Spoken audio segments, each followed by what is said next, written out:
Hello and welcome to a new Deprogrammed interview on Deprogrammed with Keri Smith. I'm your host, Keri. I'm very excited about my guest tonight. His name is Nick Weiser. You may know him from the YouTube channel, The 32 Flavors of Nick Weiser.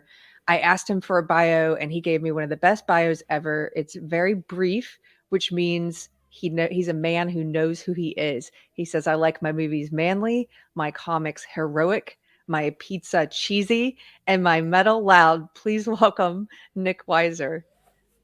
Hello, Carrie. Thank you for having me. It's really kind of weird in a way being on a show like this because I remember when I first saw you on Mhm. Timcast like 2 years ago and watching that on my TV. Now here I am on Deprogrammed with you. So it's like still kind of like, how did this all happen from then and now? So it's definitely a big, whoa, Bill and Ted type of moment. It really is. I've had lots of those moments the past few years. I get it. Yeah.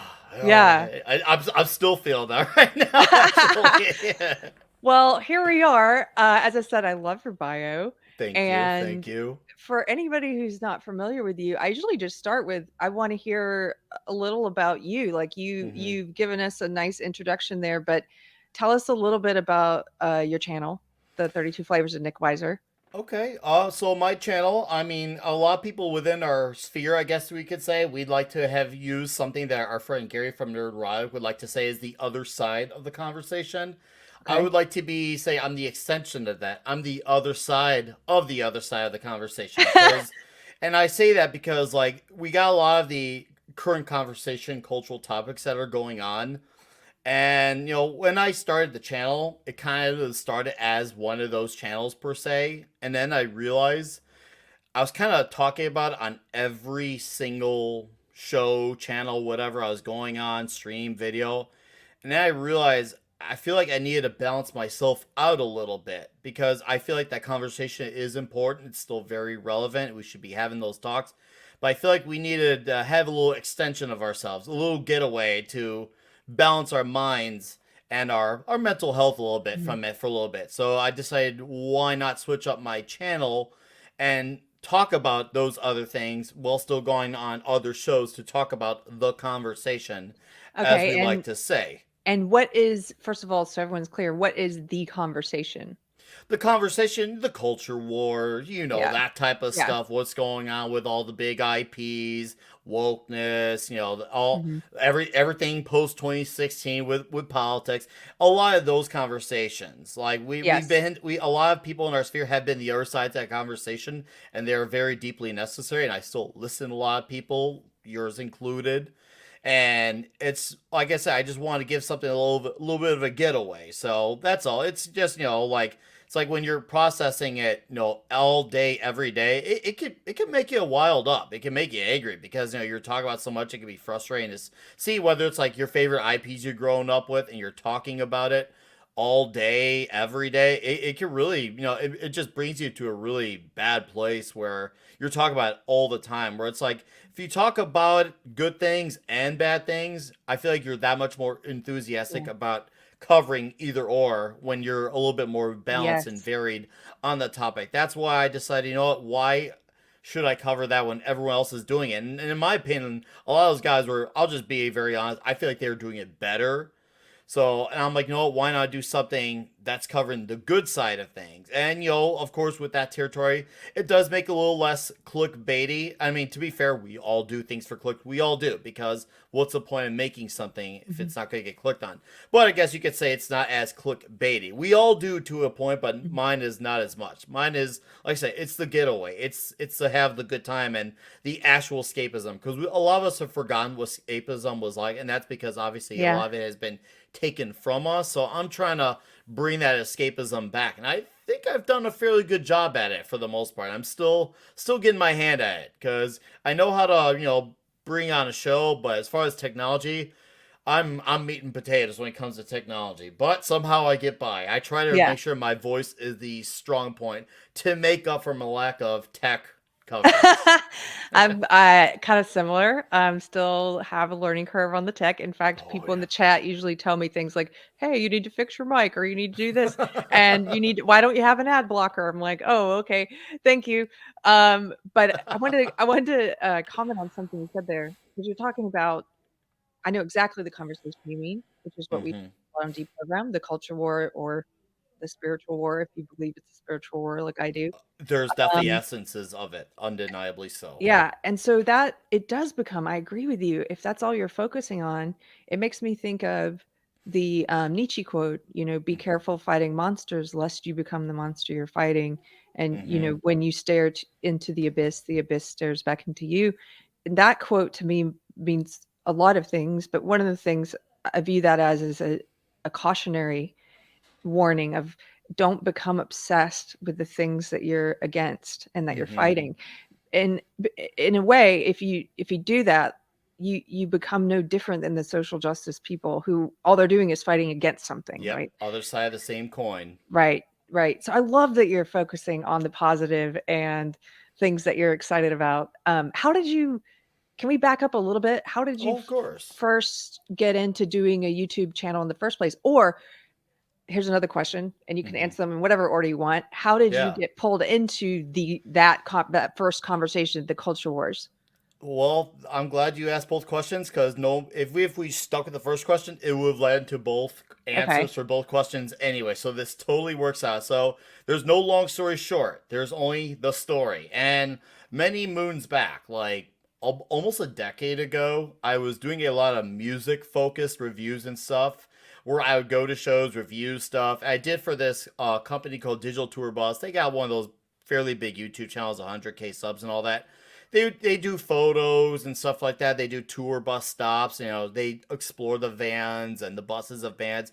I cover the reviews for certain shows, and well, I did it for a few years. I enjoyed it. The guy who's a CEO is great, and the problem is, when business is start to grow, certain things had to go because they see, okay, this is where we're growing, this is where we're not growing. One of the unfortunates is of all the reviewers, I was one of the only ones constantly showing up, whereas the others were not doing their job. So he kind of had to exit, which I get. If I was in his position, I'd do the same thing.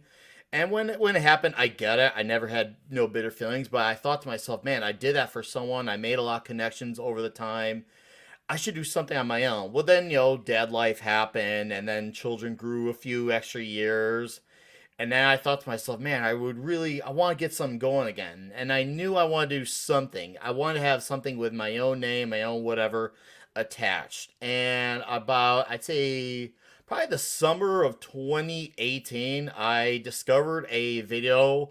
I can't remember the exact title, but it was along the lines of something like I'm sick of social justice girl. I mean Supergirl, and that was by Young Ripa Eric July. He was Okay. the very first video, and I saw this video. It was interesting, man. Like, cause I knew like I had issues with that show, but I couldn't really put my finger on it, and I knew there was something odd about it because I was a big fan of a lot of the DC comic shows. And I'm watching this video, and I'm like, wow, this guy's actually got a lot of really interesting takes. And my first thing was I had never heard anyone ever say what he was saying before. Like I used to live in Chicago, and in the Chicago echo chamber is so deep you can't even see the center. You can't even Wow. see the center. It's almost like one ideology is all intact, and that's not even saying it a good way or bad way. It's just that's all there's. Like it doesn't even occur in your mind as a thought. Even like I said, not even in a negative way or a positive way. Just it's just all that exists. It's It like a takes. fish in water. You don't see the Oh yeah. water because it's just all around you. Yes, yes. Oh, absolutely. It took for me to leave the city and to probably be about a year away from it to really realize how deep you are in that bubble. You don't realize it until you get out. So, anyways, yeah, I was really interested in that video. I looked at a few more videos and I saw he was saying a lot of things about what was starting to escalate with the Marvel movies because that was one of starting to really ramp up slowly. And I was like, wow, okay, this guy really has a good hold on what's going on. It all makes sense. And then my thought once again, I was just like, I've never heard anyone say this, and it was like foreign language for me, but I was still very deeply intrigued by it. So of course, I stuck around to see what he was saying on a political level, and I was just like, holy crud! Like it was just a whole other thing. Like, whoa, what's going on here? Like, I've been listening to this guy for about a year and a half maybe. And once again, he had said stuff about politics that I had never ever heard before. I learned about names I never heard. Like I never knew who Thomas Sowell was. But I'm Yeah. just like, now Yep. obviously I love the guy and I have great admiration and respect. But at the time, I had never heard him. I'm like, how are these names so hidden? And that's when Yeah. I started to learn about shadow banning and algorithms and such like that. And I still was at least knew what they were, bare bones minimum, but I still didn't fully understand the concept. But I knew I was digging somewhere that a lot of people were not very fond of. Because I Mhm. remember I would look at, I guess you could say, the mainstream websites, and they would always talk about like how this other side is so bad. I kind of just took their word for it and Yep. didn't really look into it much. It was like, oh, okay, I guess they're bad. Just carry on until I actually saw what happened when they interacted with the other side. I'm like, hold up, there's something that's not lining up here. But Wait, let me not, pause you for a yeah, second. yeah, You said you took that word for it, you believed that narrative, and I did too, that yes. the other side or what have you is just bad or evil hmm until you interacted with them. Is that what you said? So I saw an interaction. What happened? Okay. There was this guy. There was this writer named Mark Wade, who was a really talented comic writer. He was also a little crazy in the head, even though he was really talented. He was really crazy, and he said someone was like an istrophobe. And the guy who he said it to was not just any guy. He said about this guy named Just Some Guy, who's a black man. Oh, I know him. Yeah, he's Yeah. another Or YouTuber of at the him. time. Yeah. And I remember thinking to myself, hold on, did he just say that that guy was a Suprema? And then also I looked into Just Some Guy, and he said that. I'm thinking in my head, that's when I realized these guys just said that stuff just to say it, not because they actually meant it and that was true. Because I'm like, hold on, who is this Just Some Guy? I looked at him like, whoa, how can he be a Suprema? Then Just Some Guy responded on Twitter at the time, like, bro, I'm black type of thing. I'm like, my mind was blown. That was like Yeah. sounding off a lot of alarms. But anyways, tried to get back to the Mhm. story. But while that was ringing a lot of alarms to me on what was going on culturally and what the hard left was saying, I was like, okay, this is crazy. All this was just wild and nuts. And my mind was taking a lot in late 2018, all of 2019. And then about early 2020 came, and I still, once again, I've been slacking. I'm like, I still want to do something. I didn't know what. But then around February 2020, about a month before the government response to the world situation happened, as I like to call it, it just clicked. I'm like, that's it. I should do a YouTube channel. That's it. Mhm. Like, I don't know why I didn't think of it all this time. I didn't know if I want to do like a journalist website or something. Why did it take a year and a half to click? I don't know why, but it just did then. And then about a month happened, and it was March, and then that whole situation happened where everyone was going crazy buying toilet paper. I'm like, okay, Nick, this is the time to get a channel going. Start it now. If you don't start now, you're never going to get this started. There's really no excuse. This is the time now to do this because I knew it was never going to be 2 weeks. I knew it, but I'm like, Yeah. just take advantage of this moment, make it happen. And I got the channel going, and while I was getting the channel going, I learned about a few other guys. Like I learned about Dave Portnoy, Barstool Sports, and his pizza reviews. I learned who Nerdrotic was as well. It was a Pandora's box of all these iconic, basically characters. I'm like, who are all these people? Because I Who are discovered, sharing their opinions online. yes, Yeah. yes. And I remember I found out about Nerdrotic because he appeared on Eric July's For Canon's Sake podcast. And Eric's like, yeah, no, it's good having you. And then he's like, I look forward to being on your show later this week. And then he said the words Friday Night Tights. I'm like, huh, what's that? And now, of course, I had to tune in. I'm like, whoa. Like, once again, it was a whole new world, like that So much Aladdin fun. song. It Yeah, really yeah. was. It was starting to get fun. It was getting really interesting. I'm like, okay, there's a chat here. There's these super chats. It was a lot to process. What was going on while I'm getting a channel set up. I knew I wanted a channel. I knew I was going to do something with Nick Weiser. And I knew I was going to go for something really outlandish and ridiculous.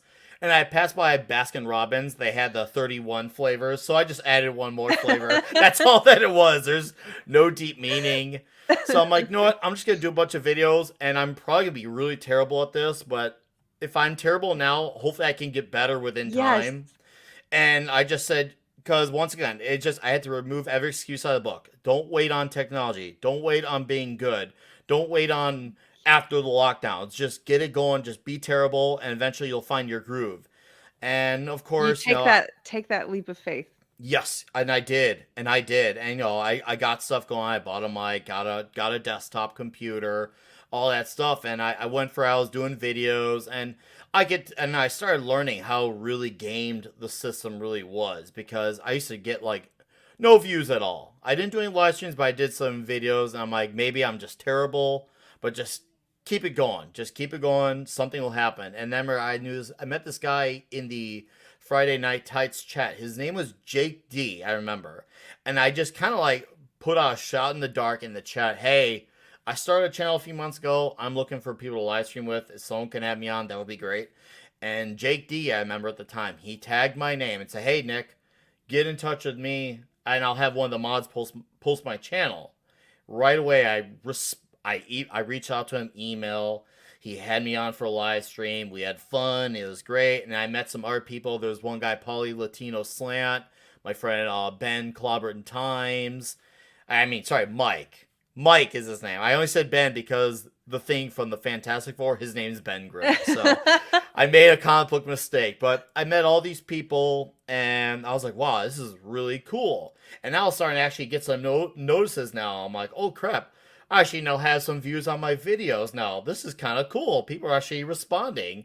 Maybe doing these streams is really the way to go for me for now to get people at least notice of what I was doing because for some reason I was blacklisted from the beginning. I don't know what it was. I Mhm. was just blacklisted. So I kept it Also, I going. think, have you ever seen the stats on I think that probably when you started during the lockdowns at the beginning, I bet Yeah. you, and I haven't looked at the stats, but now I'm curious. I bet you there were a lot of people who started then. Oh, they may have, and it may have just I may have just been one of those people where it was just like there's so much going on that I'm sure YouTube's feed just didn't know how to handle it, and that's Yeah. true. It could have been a genuine issue. If that's the case, that's fine. No, I But don't. I do know they do what you're saying. Oh, they do. Oh, they do. There's some truth to that too. Yeah. There is. But I remember I was watching the Star Wars show The Mandalorian and I remember there was a second season going on, and I remember I just saw some guy who said, hey, I'm doing a round table for the show. I just kind of like, I don't know this guy, but I'm going to message him. And I'm just going to see if he lets me on. I'm like, hey, can you let me on? And he didn't know who I was. His name was Chris Knight. He had a channel called The Real Review 3000. And he said, sure. I'm like, he said, yes? That really just random some guy, some Joe Schmo I didn't know, like, did I basically just get into a car with a stranger equivalent? I just did. So, anyways, I got on that night, and I remember, he let me on the stream before the show, and Comics Division was there. And I Oh. immediately turned off my camera on my mic, and I'm just like, is this real? Like, am I being punked right now? Like, I didn't know he was gonna be there. Like, it's just like, what is going on? This doesn't make sense. Okay, so just calm yourself down, turn your camera back on, just With his sultry Comics Division voice. yeah, so I was like, okay, you could get it together, just do the show. It's gonna be cool. And then end up, turn camera off. I kept it together, did the show. Then they asked if I want to be a mainstay panelist for the duration of that show. I'm like, okay, yeah, sure. Cool, let's do it. And then the show concluded. And I'm like, oh, no, that was a good run. No, that's probably the peak of what it'll ever be. And no, it was a good run. And then not even 10 minutes later, I got a direct message from Comics. And that was weird for me. He's like, oh, I'd like to get you on a stream sometime. I'm like, what? What? Like, once again, just when you thought it could get weirder, it gets weirder and crazier. I look at my girlfriend, I'm like, what's going on here? She's like, take it. Like, just like, I'm like, okay.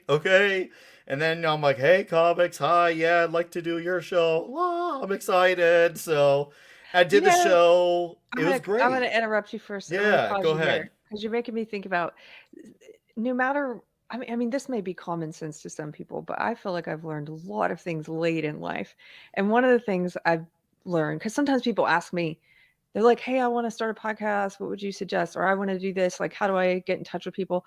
And do you have any advice? And usually my advice is not about tech. That don't come to me for tech. My advice my advice is just um if you are in pursuit of truth and meaning or something Mhm. that's meaningful to you, Mhm. just take people in good faith until they give you a reason not to, and don't take things personally because, like my husband's a musician and he books himself a Mhm. lot and he also has to do a lot of reaching out. And the reality is when you're reaching out and putting yourself out there, lots of people are busy. And Oh so yeah. you have to Oh be able yeah. to withstand people like not responding or not getting back to you because Mhm. that's just life. It has nothing to do with you. They haven't Yes. even read it half the time. Or Yes. if they do read it and say, sorry, I don't have time, great, keep Mhm. going. Like the point is, I think some people just stop whatever it is they're pursuing, whether it's music or podcasting Mhm. or ballet, I don't know, whatever it is, they stop because they can't they take the no's personally. I heard an actress Yes. say this once. She was like, I she said something about going to auditions and how she had to stop. If she didn't get the Mhm. part, she said I had to learn how to stop second guessing myself and thinking, "Oh, well, they didn't pick me because of this or this or this." Just let it go and go to the next audition. Don't It doesn't Mhm. matter why that you didn't get that part. Like keep Yep. going. Yep. You got to keep going. And that's something I did learn because, I didn't expect for people to, one, get back to me. And of course, then I decided maybe I should try reaching out to people. And I didn't get replies right away. Yeah. And you're right. And that's going to happen. You got to learn to accept that people have lives. And especially with the Corona situation, no one had it together at that situation. I'm not Mhm. even talking about on the political level, but I'm just talking about as us as normal people. We did it. We were figuring out our situations, how we were all going to get by, whether we were working or not. Everyone was figuring out what they were doing with their lives at that point. So I had to, learn that, okay, people have lives too. And I figured that out after a few weeks. And I got very lucky. A guy like Comics reached out to me right away. I was very lucky that that happened. Of course, I did the show. I had a great time. I messaged him. I'm like, hey, thank you for having me on. That was absolutely awesome. Like, I couldn't believe I was in a chat with 100 people. What was going on there? It was great. And then he sent me the link a week later. He's like, hey, if you want, come on. I'm like, I guess I'll do it again. And then it happened a third week, and then a fourth week. And he just kind of like, he's like, hey, if you want to stay, you can stay. I'm like, yeah, I love hanging with you guys. I love it. And this is before they had Brahma Bull and Toxic Man Flu was just a guy in the chat who was a mod. Tox was just this crazy guy who would just say this outlandish stuff in the chat. And yeah, it was just me, Sir Toxlot, Culture Casino, and Comics. We were the four horsemen. You guys But are so much fun to hang out with. thank you. I love Uh being on that show. yeah, and you have like something very special. I think almost all of the like geeks and gamedom and fandom and whatever you Mm-hmm. call that whole community and erotic and comics vision, like that whole community is just doing something very positive. Yes, people are having the conversation, but they're also Mm-hmm. talking about positive things and things they enjoy like you do. And it's just that kind of that when you do the live streams with lots of people and that feeling of just camaraderie and just hanging out, Mm-hmm. that normalcy again. Mm-hmm. Mm-hmm. I love it. I Oh, love I what you're do doing. too. Thank you. No, and I'm very thankful to Comics. I still thank him every single week, every time at the end of the show because it's still like holy crud, like this happened, and that's when I started like actually having views on my videos, and then I decided I should start doing streams, and that was right around the point I was starting to dodge away from the culture war type of Mhm. conversation on my channel, because I realized I felt like maybe I was just not doing anything different, nothing bad, but just nothing to me that stood. Maybe it did to some, but to me it didn't stand out. I'm like, I want to really stand out. And that's when I decided I was gonna, instead of doing the conversation, I did a show where we were talking 80s action movies, like Stallone, Van Damme, Kurt Russell type of stuff. Like, Yes. you know what? I'm gonna do this for a month, and then I'll figure out what I want to do after. And then a month became a few weeks and a few months, and then it turned into a thing called Toxic Tuesday, and now we're 65, 66 something episodes in. It's been a mainstay, and thanks to guys like Comics, Quarter Black Garrett, Tom and Andre Midnight's Edge, who've helped bring along people. I remember when we started the show, it used to be like 5 people watching. Now it's like 50, 60 people watching. It's crazy how word's grown along the Yeah. way, like doing that Toxic Tuesday show every night. Yeah, and the whole gist of toxic, the word toxic is basically because a lot of those movies were very obsessed with being very toxic in terms of masculinity, Masculinity. anti PC, like super manly movies, basically. And like, oh, we should do some very manly comedy movies, very manly like 90s movies, like very manly college movies. And we gone through phases, manly anime movies, like we did an episode on the movie Heavy Metal, or Beavis and Butthead Do Okay. America. So basically all these episodes on that. And it's great too, because like a lot of people in my chats are people of all sorts of background. Like I have people who are obviously on, maybe you could say, on the right wing of things, but I have people who listen to the show who are, I guess you could say, moderately left, whatever you want to consider that nowadays. Nowadays, that seems like a very broad term nowadays, but Yeah. there are people who listen to my show. And they know how I think. They know they know my positions, but they still listen to the show. They're frequent listeners, and they're even supporters even. And I Yeah. welcome all those people, and it's awesome to have that conversation. It's nice where we can not have to debate things for 2 hours and do that. And I Yeah. end up multiplying what I do at Toxic Tuesday, now doing a comic show on Friday night. And it's basically just a bunch of middle-aged dudes getting together, getting alcohol, and just talking old comic books, really. I And love it. sometimes it could be we could do a retrospective on a certain run of comics. Sometimes it could be like last week we did an episode on stuff we recommend for Christmas for gifts for comic books. And then the videos are a little bit more bipolar, and the algorithm despises me for it, but I don't really care. Like I really don't care. That's I It's the don't best care. though, because it's just what you wanna do. It's the It 32 is. flavors of Nick Weiser, all the Exactly. flavors. Yeah, Exactly. And it's varied from what, if I find a pizza I want to try, I'll talk about it. There's a pizza I want to know about. And it could be a frozen pizza. It could be a delivery pizza. It's a local.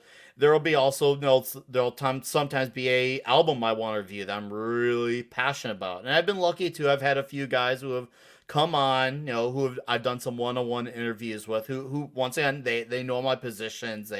They know who I am, and luckily, yeah, I've able to draw in some of the geek crowd. I've been able to bring in some of the political crowd. I brought in some of the metalheads on this side. It's great. I can bring these bunches of people, and everyone knows you should never do this to your channel. I just kind of went and did it anyway, and almost 1,300 subs later, it I'm still gonna keep doing it, like I said, and it's just like I'm just gonna make sure just keep doing it the underground way of the '90s, because I'm gonna make a lot of music analogy here, but before the internet, a lot of bands, when they went on tour, they didn't have the internet, so they had to rely on touring. And YouTube, us going on other people's shows and streams, is us going on the equivalent of touring. Us being on someone else's show is like us opening for a bigger band. I'm putting my Mm. name and my voice out there so others can hear me, and that's why I do a comics division. It was like me opening for a bigger band. It's like, Oh, good analogy, yeah, okay. thank you. So I'm like, you know what? If I'm that blacklisted, I'm just gonna have to basically just get around as much as possible, and people will hopefully respond to it. And luckily, that method has worked, and it's great because a lot of those bands in the '90s, '80s, of course, pre-internet, they had to do it the word of mouth way. And I've been getting by with word of mouth, and it's worked out. It's been a very slow organic growth. Like my videos used to get 5 views, then they started getting 10, 20, then it started getting 50, around 50. Now they're around averaging around 100, 150 to 200. So it's been a nice organic process, and I've done it all while sticking to my guns, all while not compromising. Because there's one band I grew up on who I really respected on a business level called Slayer, Mm. and they had a sound that obviously isn't for everybody, and whether we find that sound for you or not, it's neither here nor there. what was admirable, which anyone should find admirable, was their work ethic. Because there were bands in their scene who were bigger than them, like Metallica, Mhm. Megadeth. Slayer weren't the biggest of their thrash metal scene, but however, they're the most consistent band. They had the loyalty and the respect of the fans because they stuck to their guns. They didn't care about what was the hot fad. They didn't care, oh, grunge is now in style, so we gotta go with grunge. It's kind of like the They were equivalent. authentic to They're themselves. authentic, yes. And I see a lot of that with YouTube. It's, oh, well, this is where the topic is going this way, so I got to head that way. Like, everyone wants to now talk about this show on TV, or this is where the algorithm's going. I'm not looking at that stuff. Mhm. I'm doing what I want to do on my own terms. If it happens to get a few extra views, or if it just happens to be a hot topic that way, then obviously that's extra icing on the cake. But I call it the Slayer model. I've grown up myself on the Slayer model, and that's my principle I will die on, basically. I think I've been doing the Slayer bottle as well without knowing what to call it. But it's like, I guess we're gonna talk about like one of my recent episodes. I'm like, my husband's like, "What do you talk about today?" I'm like, "We just talked about prayer and God," and I think Hmm. like it's probably gonna turn some people off, but whatever. That's what was on my mind that day. Yeah, just So do it. yeah, so I feel like that's wherever the conversation leads me, that's where I'm supposed to be at that moment. So Hmm. I want to ask you something. You said when you first started talking about how when you started your channel at the Hmm. beginning of the coof, um, Yes. you said that you knew it wasn't going to be 2 weeks, and Hmm. I have to give you respect because I believed them at the beginning and Hmm. thought this will be over quickly. And even though I disagreed immediately with the measures, Yeah. I did think they would be kind of temporary. And Hmm. what gave you that insight? Like, what do you think it is about you that you were like, yeah, don't trust the 2 weeks thing? I live in Illinois, and if there's one thing I've learned in Illinois, they do a lot of things all the time, and every time they say it's temporary, it's always extensive, if not permanent. Like, this is a little thing here, just a little thing, just, for conversation's sake. I don't know if you got them down in Texas, or maybe you have them as you enter the state. They're called tollways. When they Mhm. added tollways in Illinois, they said it was temporary because I think they needed to, like, get some new building done or get some extra material for the roads. I can't remember what the reason was, but they said temporary. And then they got whatever they needed done to get done, and then they ended up staying. And not only did they end up staying, they started adding more of them. When they started adding more of them, they started messing up my English here. They started pricing up the number of how much they cost. And I started noticing that with other things that were starting to go around me. Also, my younger brother, who was in the army as well, he was kind of pointing out the inconsistencies to me in some of these things. So I was like, "Oh yeah, you're right. That did happen. Yeah, they Mhm. did say it would be this temporary, and it always stuck." And I learned that about the FBI. I learned about all these other I was gonna say fake organizations, but that's an Eric July term. But they kind of are. Every time they say that, and I thought to myself, that's when I started processing. I'm like, oh, this isn't gonna be just 2 weeks. This is probably gonna be at least till the election or something. And obviously, it ended up being longer than that. I was wrong there. I was wrong there.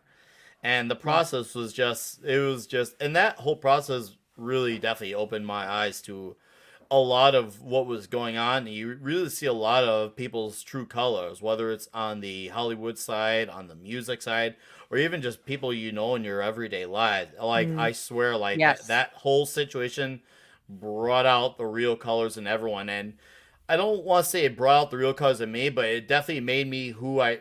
Sorry, I'm messing up again.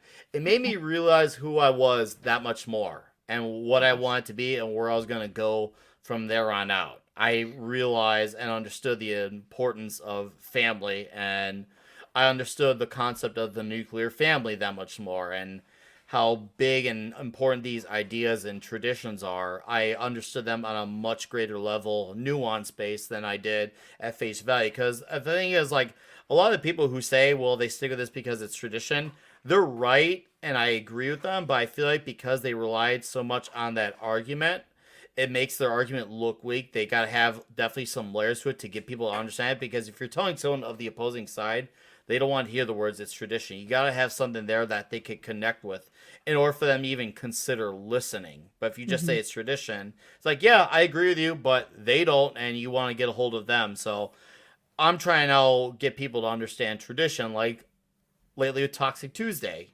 You gotta do what sparks the emotional chord.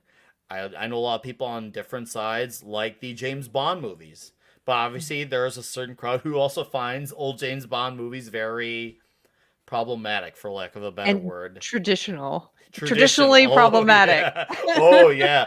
James Bond has all the traits of, tradition and problematic, and I'm like, no, we're gonna talk about these movies, why they work, why they are so great, and why they actually make sense for their time periods. It's not just because of tradition. There's so much more to that.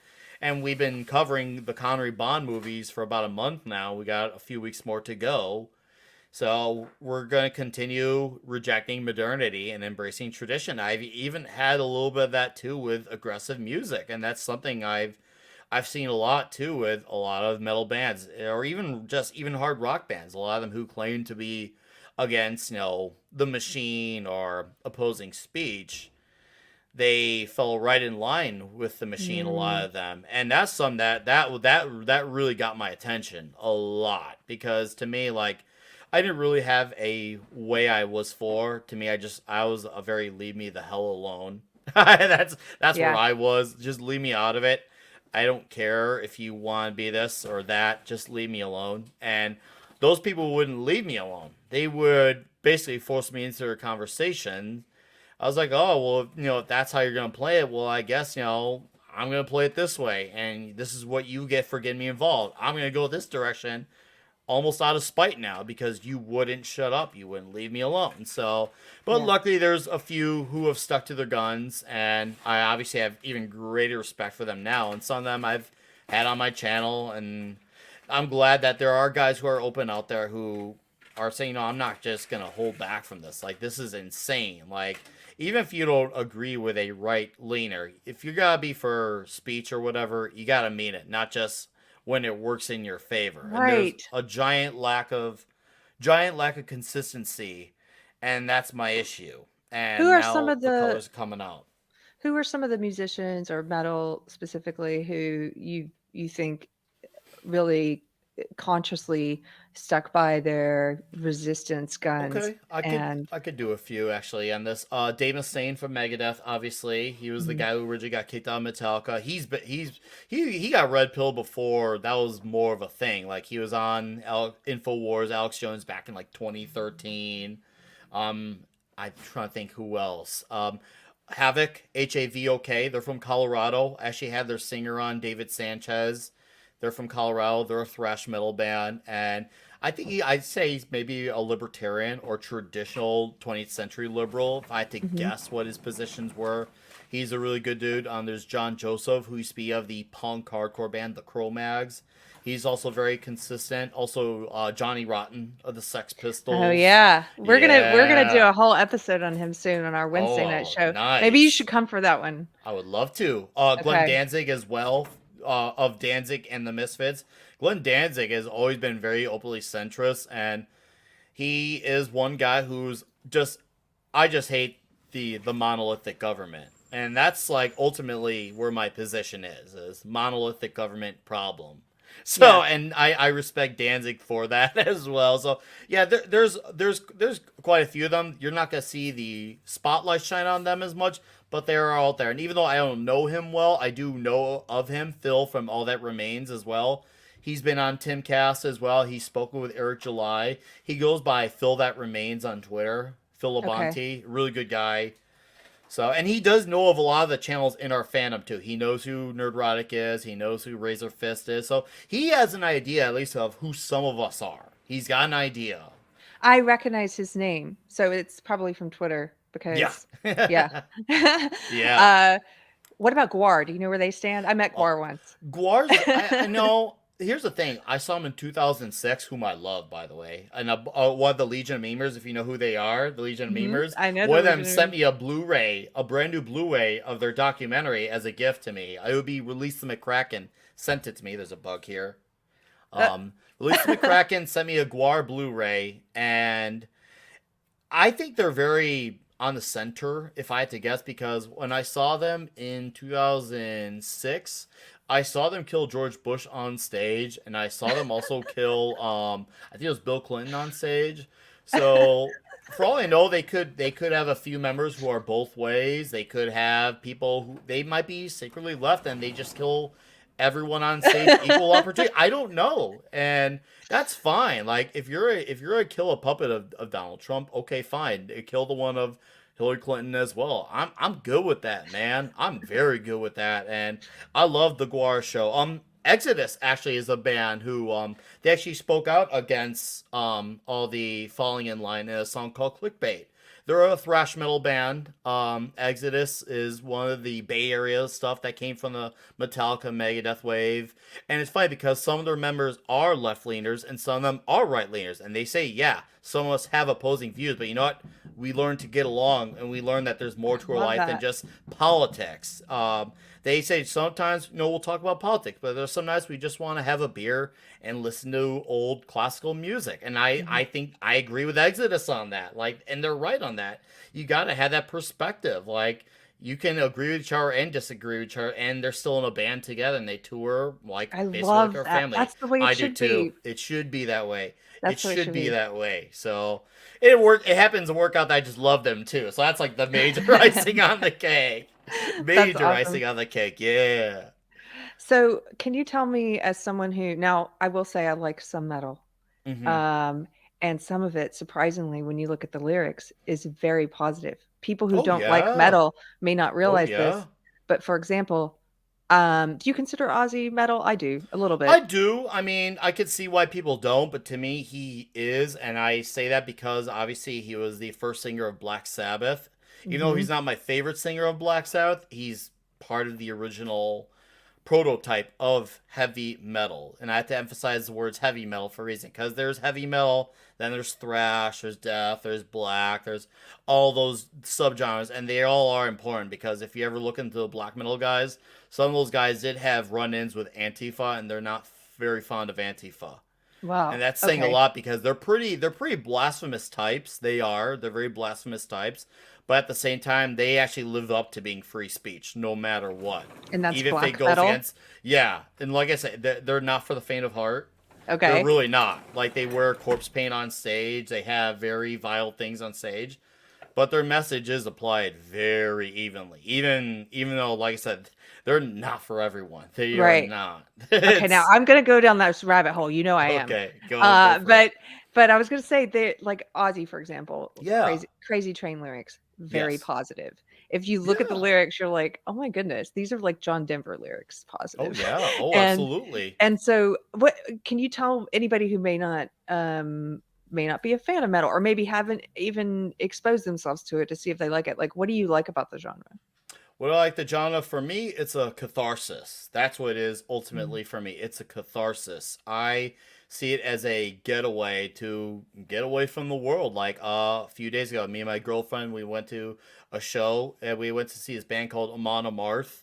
And they have like a very Viking theme to them. Like, they have songs about raise your horns, where they have literal horns, Twilight of the Thunder God, Guardians of Asgard, very medieval, no, Norse mythology type of stuff. So that's literal escapism. So I see escapism there. It's also fun, and there's a lot of camaraderie in the scene.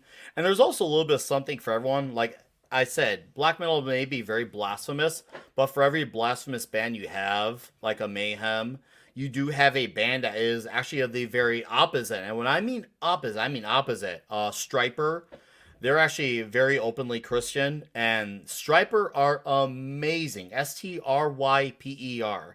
I think their name is based off a Bible theme. They have it on Okay. a lot of their shirts, but they actually put out a new album, and their vocals are unbelievably poetically, like, beautiful, even. Like, it's got that high falsetto, like almost like an Iron Maiden Judas Priest. Imagine if Iron Maiden or Judas Priest sang about God.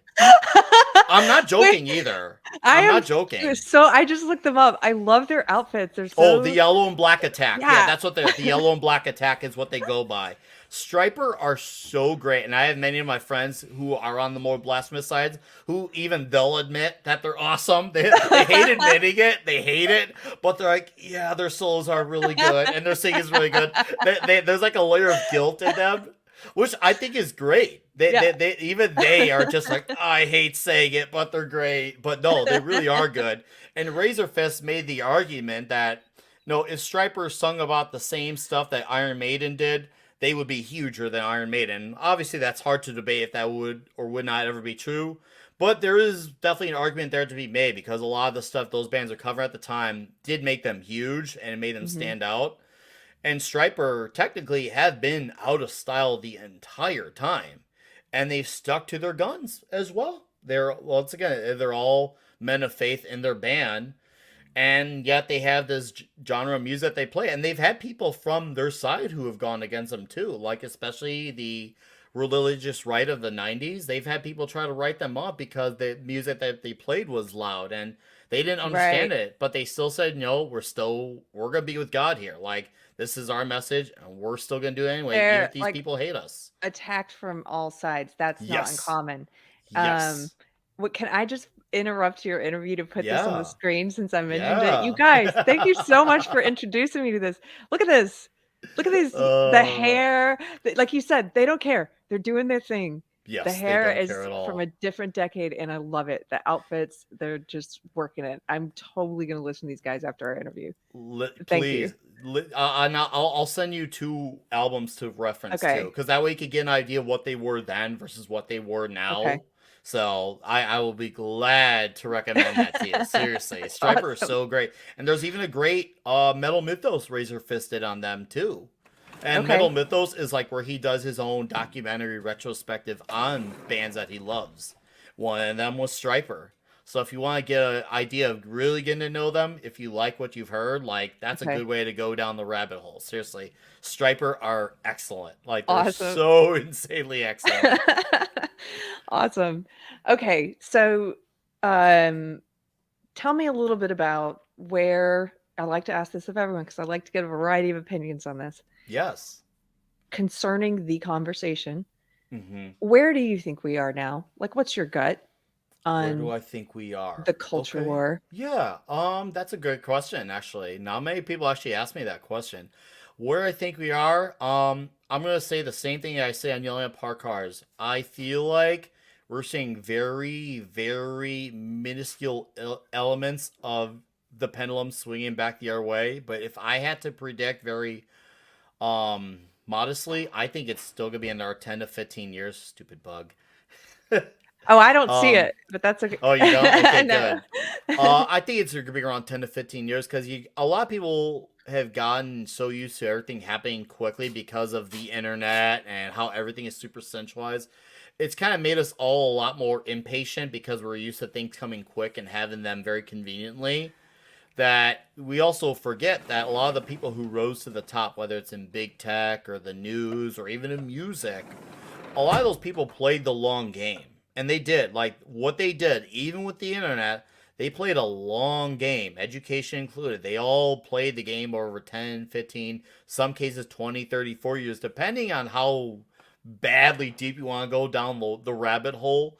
There's elements I trace back to way back when, but I guess for me it started to really ramp up in the 2010s. Now that I Yeah. noticed in retrospective, I didn't notice it myself, but now that I look back, I could see the hints of it right then and there. But yeah, the last 10 years really ramped up because by the time they were making it known, they had already successfully infiltrated. Yes, because I got indoctrinated in the late '90s in college. Okay. That's how long it was percolating, See, it but takes a and long it takes a time. long time. And that's the thing, we got to get used to that. And we also were complicit in making that happen because a lot of it was stuff that we ignored, like whether it was something like the terms and conditions, we just kind of clicked agree, or stuff that we got used to ordering so conveniently from Amazon, or using websites like Facebook and Twitter and all that stuff. Like we got so used to giving them so much power without a thought. a lot of us have had to retrain our thoughts and our habits, and we're all creatures of habit. So it takes for us to change who we are a little bit, whether we want to admit it or not, to change those things. And I have definitely done my adjustment of that. Like around early 2021, I got rid of Facebook, and I do not regret that one bit. Now, I've heard a lot of people say over the years that Twitter is this wretched, no, hellhole, whatever you want to call it. Maybe that's true. And maybe it was just me and dealing with Chicago. But for my experience, I felt like Facebook was so much worse than Mm, Twitter. I felt like Twitter on its worst day that I've noticed didn't even come close to what Facebook was. So once I got rid of Facebook, like your lifestyle improves greatly alone just getting rid of one of those. And that's also a way of saying, hey, I got to take some of the power back because Zuckerberg had 100% of the power with Facebook and Instagram. I took out one of the apps out of the equation. That way I took 50% of his power. Now I mm, would like to get to a stage where I could take out more. I don't use Google as much as I used to, and I used to use it obsessively. I try to use stuff like Brave. Obviously, it's not always convenient, but you also have to remember a lot of those stuff that we use, like MySpace, stuff like that. There was times where that stuff wasn't up to speed either. YouTube yeah. as well. And it's easy to forget that because everything gets so memory hold and everything gets changed into the news cycle. They want you to forget things within a week nowadays. So it's easy to forget those things when things are changing every day, sometimes every hour even. It's easy to forget those things. So I had to really retrain my process on those things. And yeah, it definitely does take work and some of it is not as convenient. But at least if I could take some power away from these monoliths, these major institutions, I feel like I'm doing something because it's Yeah. hard to get rid of it 100%. I get it. I'm not going to knock anyone who is trying and they're failing because it's hard to not buy from, let's just say, a country like China because almost all our stuff comes from there. It's tough. You can say all you want. I'm not going to buy anything from China. If you can, my hat is off to you, more power. I try to do as less as possible, but there are some things where it's just like it's literally the only thing available, even if you want to go online.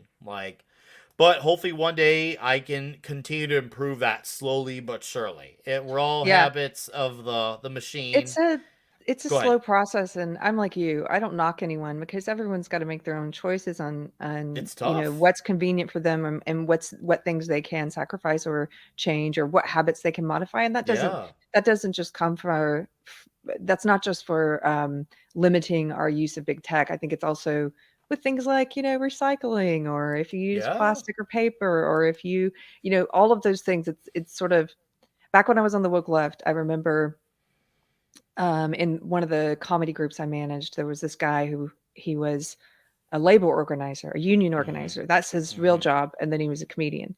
Mhm. And he was somewhat insufferable. And I remember he guilted all of us one day, like all this whole group of comics and producers, for going to Chipotle because at the time there was a tomato strike or something. And he's saying, just making everyone feel like crap for eating there because we didn't know there was a tomato strike. And I just at that moment I was like, I never want to be that person who because how do you live that consistently anyway? You I know, know. you're still using an iPhone, dude, that's made Yeah. where? You're still because you're making those choices, and maybe you chose not to get the tomatoes today, but you made a Yeah. whole bunch of choices that involve bad business practices. You know Oh what I mean? Like, yeah. and you can't unless you go live in the woods like Henry David Thoreau. Mhm. Yeah. Don't For your judge what technology. yeah, because at the end of the day we can choose to do some things. I don't think it's possible to take all elements of It's as of right evil out now, of it's not. everyday life. As of right now, it's definitely not. Believe me, Yeah. I have looked and tried, and I'm still trying. And it's so weird when I see someone have like a sticker on their Apple laptop. It says "Eat the Rich." And I'm just like, oh Like, man, "Oh, you don't even get it." Right. you really don't get it. You really don't. Like your ideology supports the machine. You really don't get it. And I've learned too. All these people they'll say that they're gets, but they don't care. That's the thing I always tell people, stop calling them out for being hypocrites because even though it's true, you gotta understand they don't care. A lot of them don't. Once in a while, you'll get someone that's changed, and that's great. But a Mhm. lot of them don't care. They don't care because they don't think that they're in a position where they are forced to or have to.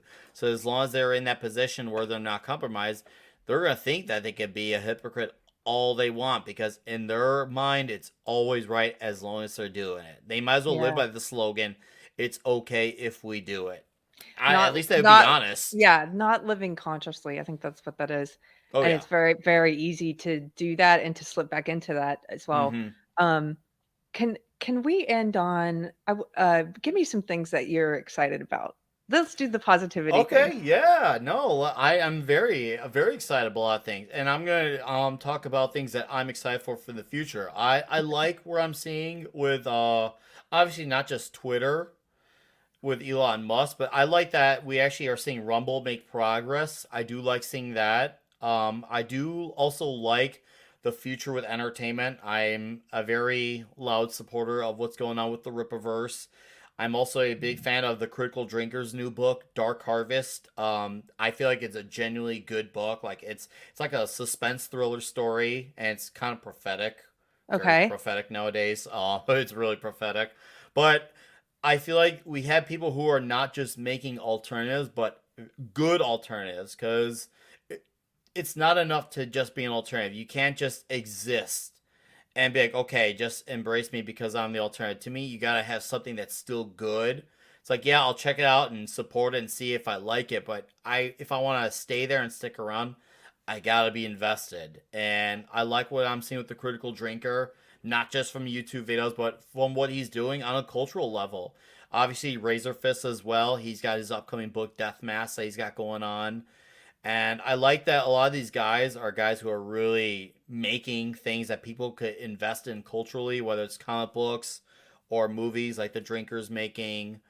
I like seeing that because they're actually trying to make things that people could get invested in and go out and support and represent, whether it's wearing a shirt of those things. I want to make this wall here. I started making space on this wall so soon I can have like a poster of Isom from the Rippaverse. I'm freeing up space so I can include these things from the other side of the culture, and that's I that's love my it. goal here. And because you can see, like, I got my Megadeth there, I got Yeah. Hawkman, I got all the traditional stuff, but now I'm making room here for this side here, and before you know it, I'm gonna start repping those other things from the other side, and I love it. it's gonna be great. Give this some time, and it's gonna be amazing. So I'm happy about where we're going on the cultural front, and I do still think it's gonna be a very slow battle. But as long as we do not let up, and as long as we play offense, we're going to win. Offense is key, and we're going to win. And we're going to be put through the ringer a lot more, but it's necessary. It's Yeah. super necessary. If that's what it takes to win, I'm all about it. I'm absolutely all about it. So, yeah, I feel very good about the future. And I also feel like with stuff like the MCU not being as hot as it is, people are going to want alternatives. People are going to want it. And I'm all about that. People will eventually move away from things. And that's just how fads are. They come and they go and people move on. And I think that's good. This is a golden opportunity right now to get something going. If you got some chapter book that you want to work on, just Do put it it out now. there, man. Just do it. If you 'Cause got an idea for a cartoon, do it. people are hungry for, as you say, the other side or something different, something authentic. Mm-hmm. I was gonna tell you next time we talk, you might see a big striper thing back here. I'm just kidding. I would I don't kind of know. freak out if I did. We'll see. Nick Weiser, you guys go and subscribe to his YouTube channel. It's the 32 Mm-hmm. Flavors of Nick Weiser. Mm-hmm. You can find him on Twitter at Nick Weiser. Anything else? I got Toxic Tuesday and Tuesday nights. Next Tuesday night we'll be talking the 007 flick You Only Live Twice. And of course you can find me at Midnight's Edge After Dark, yelling at park cars at Comics Division. And of course I'm on Gilded and Twitter at Nick Weiser. And it's been absolutely awesome to be on Deprogrammed with you. I Cool. appreciate you having me on. This has been fun, and hopefully I see many of these faces in the chat somewhere in the future, and I'm sure we'll be running into each other soon on Yelling at Park Cars or something. Seriously though, it's been a pleasure. I am greatly, greatly, greatly happy for this. Aw, right on. Thank you, Nick. Thank you. Okay, we're done. I'm going to hit end All recording. right. Have a good day, Woohoo! everybody. All right. Thank you. Bye.